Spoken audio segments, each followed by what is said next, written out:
सुसमाचार हो, प्रभुको वचन सुनाउनु हो। तर आज म तपाईलाई एउटा कुरा चाहिँ के भन्न मन पराउँछु भने चाहिँ हामीले सुसमाचार सुनाउँदै गर्दा नि कसैले सुन्नु मान्दैन भने चाहिँ नि तपाईले नसुनाउनुस् क्या सुसमाचार। कसैले प्रभुको वचन सुन्नु मान्दैन, सुसमाचारलाई सुन्नु मान्दैन भने चाहिँ म चाहिँ तपाईलाई यो आग्रह गर्छु कि त्यो व्यक्तिको लागि चाहिँ तपाईले व्यक्तिलाई चाहिँ मान्छेलाई चाहिँ तपाईले सुसमाचार नसुनाउनुहोस्। बरु सक्नुहुन्छ भने नि घन्टौं घन्टौं उसको लागि प्रार्थना गरिदिनुहोस्।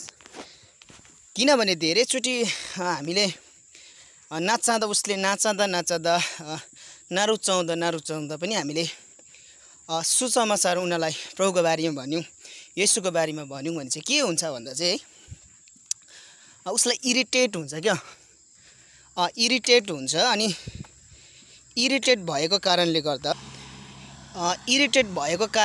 चाहिँ नि यस्तो नहोस् क्या, तपाईले गर्दाखेरि चाहिँ उप्रति चाहिँ प्रभुप्रतिको नफरत हैन, तपाईँ र मेरो एककोरेपनले गर्दा चाहिँ यस्तो नहोस् कि त्यो मान्छेको जीवनमा चाहिँ येशू